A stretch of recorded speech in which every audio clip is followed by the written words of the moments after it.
The fluorescent lights of Atlanta General Hospital buzzed overhead like angry wasps. Naomi Carter's knees ached from 8 straight hours of mopping floors. Her black skin glistened with sweat under the harsh lighting. She wrung out her mop into the yellow bucket, watching dirty water swirl down the drain. Her hands were raw, the skin cracked around her knuckles. 29 years old, and her hands looked 50. She pushed her cart toward the supply closet, invisible as always. Just another black woman in a janitor's uniform that nobody bothered to see. Code Blue, Trauma 1. Code Blue, Trauma 1. The announcement shattered the quiet of the third-floor corridor. Naomi stepped back as doctors and nurses sprinted past her, their shoes squeaking against the floor she'd just cleaned. She pressed herself against the wall, disappearing into the background like she always did. Through the chaos, she caught fragments of urgent conversation. Motor vehicle accident. Massive internal bleeding. Get me 4 units of O-negative stat. Wait, check her chart again. What's her blood type? Naomi should have kept walking. She should have finished her shift and gone home to Mia. But something made her pause near the trauma bay door. It's RH null, a nurse said, her voice climbing an octave. Oh God, she's RH null. The words hit Naomi like a physical blow. Her mop clattered against the cart. RH null, golden blood. The rarest blood type on Earth, the same blood type flowing through her veins right now. How much do we have in reserve? The lead doctor barked. None. We're completely out. The nearest supply is in Boston, but even by helicopter, she doesn't have for hours. She'll be dead in 30 minutes. Naomi's heart hammered. Through the trauma bay window, a woman lay on the table-white skin, silver hair, expensive jewelry. Someone who'd never looked twice at Naomi. Ma'am, clear the area, a guard said. Naomi froze, then spoke without thinking. I have that blood. What? RH no. I can donate now. Her voice cut through the chaos. The lead doctor, young and tired-eyed, snapped toward her. Are you sure? That blood is incredibly rare. I'm sure. I've known since 16. Naomi abandoned her cart and approached. How much do you need? Minutes later, a needle in her arm. No one cared, she was a janitor. Only the blood mattered. Your hemoglobin, a nurse asked. I don't know. Last physical, 2 years ago. Naomi omitted the free clinic and missed follow-ups. Your blood pressure is low. Eating properly. Fine, she lied. Through the window, the woman was surrounded by urgent hands. Charlotte Whitmore, a nurse whispered. Tech CEO, worth billions. Naomi watched her blood flow into someone who could buy 100 hospitals. Your heart rate's dropping. We need to stop. No. How much more? 1 more unit would help. But, take it. The room tilted. Somewhere, Mia waited patiently in the pediatric clinic. Mommy. Naomi's eyes flew open. Mia stood in the doorway, pink backpack slung over one shoulder. Baby, I'm okay. It's helping for a minute. Mia nodded, settled on a bench. That's enough, the doctor said, removing the needle. You need juice and rest. Will she live? Yes. Because of you, she has a chance. Naomi pressed the cotton ball to her arm, dizzy but alive to one truth. A stranger survived because she cared. When Naomi finally left, Charlotte breathed steadily, machines humming. Naomi's mop cart waited. Tomorrow she'd finish her shift, face her struggles. But tonight, someone lived. Naomi Carter, a janitor, single mother, had made that happen. She took Mia's hand and walked out. 3 days later, the story broke. Naomi was cleaning the West Wing when her supervisor pulled her into the break room. Staff crowded around a tablet. The headline screamed, Single mother janitor saves tech billionaire with world's rarest blood. To photo Charlotte at a gala, Naomi in uniform caught by a security camera. The article listed Charlotte's fortune, the frantic hunt for RH Nell blood, and Naomi's life laid bare. 2 jobs, subsidized housing, couldn't afford her daughter's medication. Her phone buzzed nonstop. News stations, talk shows. She ignored them and went back to work. By quitting time, reporters filled the parking lot. Naomi pushed past them, clutching her keys. "My daughter is waiting," she said. "I have nothing to say." She drove away, shaking, certain it would pass. It didn't. The next morning, a black Mercedes waited outside her building. Charlotte Whitmore wanted to meet. The hospital room was luxurious. Charlotte sat upright, silver hair perfect, blue eyes sharp. "You saved my life," she said. "Without compatible blood, my survival rate was 3%. Anyone would have helped," Naomi said. "But they didn't. You did." Charlotte leaned forward. "You were anemic. You risked yourself." Why Naomi met her gaze. "Because you needed help. Because you needed help. I'm a stranger. A rich stranger who will never understand what it's like to choose between medication and groceries." "You're still a person," Naomi said quietly, "and you were dying. The money in your bank account doesn't change that." Something flickered across Charlotte's face. Surprise, maybe? Or recognition. She reached for a folder on her bedside table and held it out. "This is for you." Naomi didn't take it. "If that's money, I don't want it. It's not charity. Consider it a thank you." "I didn't save your life for a reward." "I know." Charlotte's smile was thin. "That's exactly why I'm giving you one. Open it." Against her better judgment, Naomi took the folder. Inside were documents, a bank statement showing paid-off medical debt, a receipt for 3 months of advanced rent, a scholarship application to Emory University already filled out, with a note that said for Mia, when she's ready. "I can't accept this," Naomi said, but her voice cracked. "You already did. The payments were processed yesterday." Charlotte settled back against her pillows. "I don't believe in owing debts, Miss Carter. You gave me something priceless. I'm simply balancing the scales. This is more than balancing. It's barely anything to me. But it matters to you, doesn't it?" It mattered more than Charlotte could possibly understand. It mattered like breathing mattered. But accepting it felt wrong somehow, like taking advantage of a desperate moment. "I need to think about this," Naomi said. "Think all you want. The debt is paid regardless." Charlotte's expression softened slightly. "I was you once, you know? Not the exact circumstances, but close enough. Single mother, working myself to exhaustion, convinced I had to do everything alone because asking for help meant weakness." Naomi looked up sharply.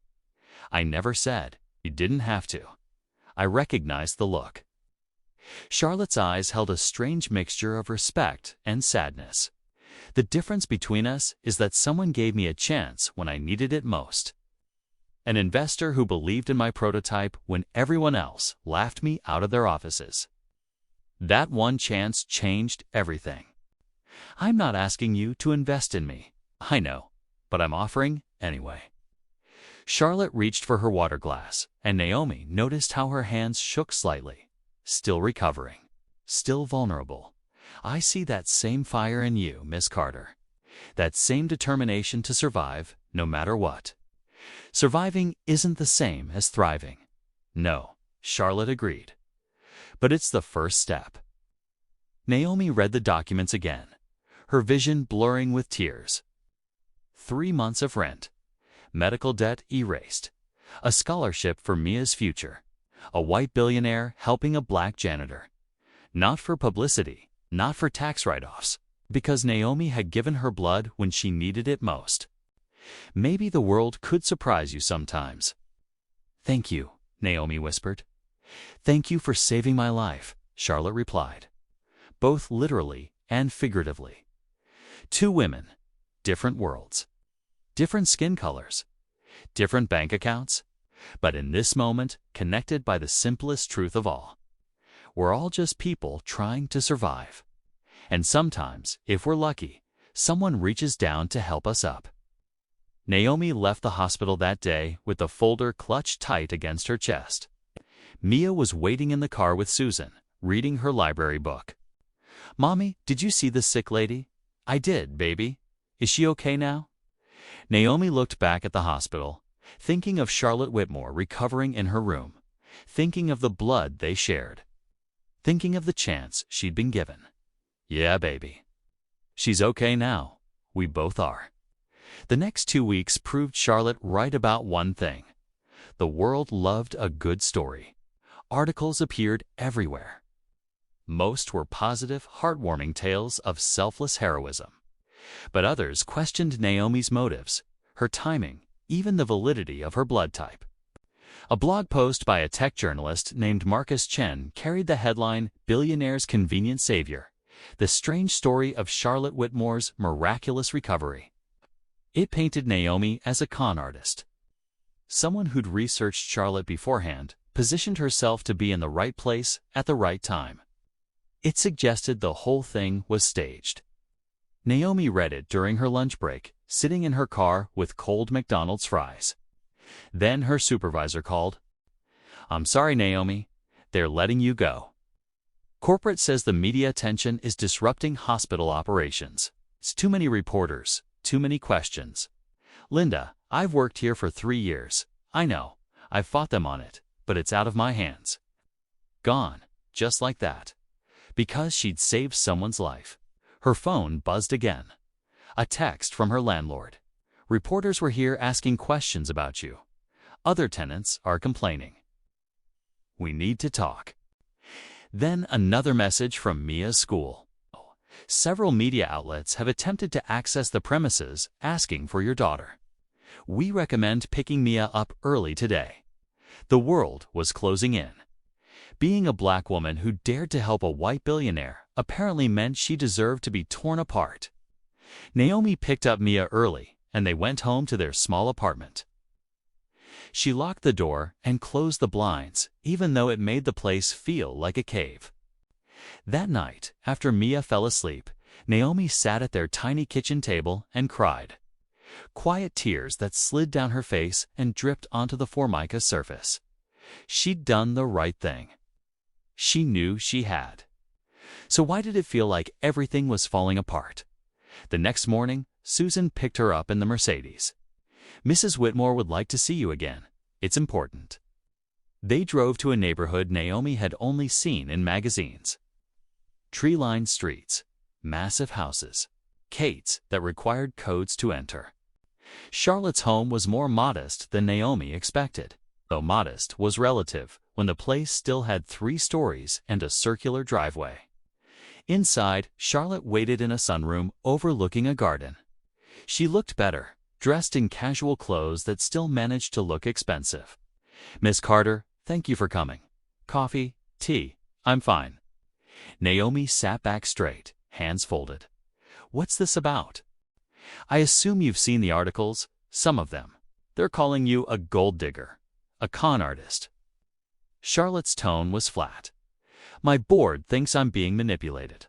"Then maybe I should disappear," Naomi said. "Return the money, leave the city." "Absolutely not." Charlotte's voice sharpened. "That's exactly what they want. I wasn't duped. I made a choice. That choice cost me my job. My landlord wants me out. Mia's school is asking questions." Naomi's voice barely held. "Your foundation is ruining my life." "They are," Charlotte said. "Not me. When I built my company, they said I slept my way to funding. Said I was too emotional to lead. They attack what they can't control." "That's not the same." "It is. The difference is I had resources. You don't, yet. I don't want to fight. I want my old life back. Your old life was poverty wages and no medical care for your child. That's survival, not living." Naomi stood. "You don't get to tell me what my life's worth." "You're right." Charlotte rose slowly. "So here's a choice. Walk away now, no judgment, or let me teach you how to fight." She handed Naomi a folder. "Community Outreach Director. real job, real salary. I'm a janitor, no degree. You understand need because you've lived it. That's rarer. Inside, $60,000 a year, benefits. Why? Naomi asked. Because once someone told me single mothers from broken homes don't build empires. I believed them until one person didn't. Charlotte met her eyes. I won't let you fail for saving my life. Naomi hesitated. Accepting meant stepping into a world that punished women like her for rising. I need time. Take the weekend. Just don't let them make you small. Naomi researched Charlotte Whitmore. Brilliant, ruthless, but also underestimated, dismissed, relentless. Sunday night, she called. I'll take it with conditions. I do real work. Mia stays out of it. And you train me? Charlotte laughed softly. That's the plan. When can you start?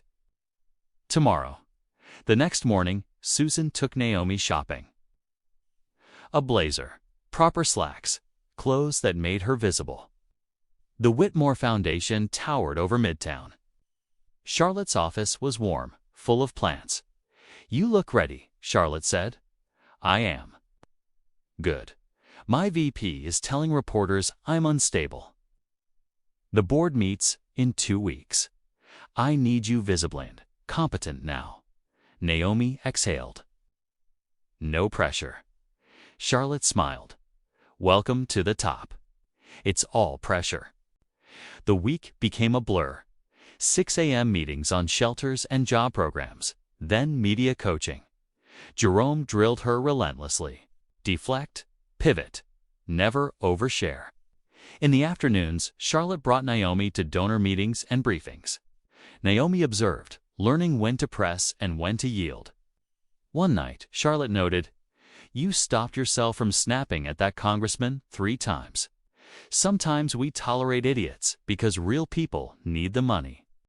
By Friday, Naomi could introduce herself, describe the foundation's work, and redirect personal questions. You did well, Charlotte said. Then she asked about Naomi's apartment. Naomi admitted she feared this life wouldn't last. Charlotte understood. Eventually, you have to believe you deserve what you're building. Monday brought the board meeting. Naomi presented the Q3 report. 700 families housed, 2,000 children in programs, 93 small businesses funded. Charles Brenner challenged spending and bias toward single mothers. Naomi replied evenly, It's not bias, it's effectiveness. Charlotte supported her. Naomi finished strong, though Brenner demanded further discussion. Inside the executive session, Brenner proposed Charlotte step down temporarily, citing Naomi's hiring. I should resign, Naomi said. No, Charlotte replied. This isn't about you, it's about control. The board ordered a 30-day independent review. The month that followed was brutal. Naomi documented every program while rumors and articles attacked her past. She nearly quit, but visits to shelters and training centers reminded her why she stayed. You're not doing this just for yourself anymore, Charlotte said. The audit praised Naomi's programs and recommended expanded authority. Relief washed over her. That night, Charlotte raised a glass. We won. Brenner has no ground left. Naomi admitted exhaustion and pride. Charlotte revealed her retirement and handed Naomi keys to a fully paid house with a trust covering taxes. This isn't charity, it's recognition, Charlotte wrote. At the board meeting, Charlotte's retirement and the audit dismantled Brenner's claims. Naomi faced him. I've always stood on my own. Now I have resources. That makes me dangerous. 3 months later, Naomi watched Mia claim her new home. Charlotte gifted a Vermont cabin. 6 months after Naomi's first blood donation, she spoke at the newly named Whitmore Carter Center. 4 years ago, I was one crisis from homelessness. Today, we open a place where no one is invisible. This exists because Charlotte believed I accepted help. That night, Naomi and Mia stood under stars in Vermont, from invisibility to impact, from isolation to community, from survival to dignity. And it was enough.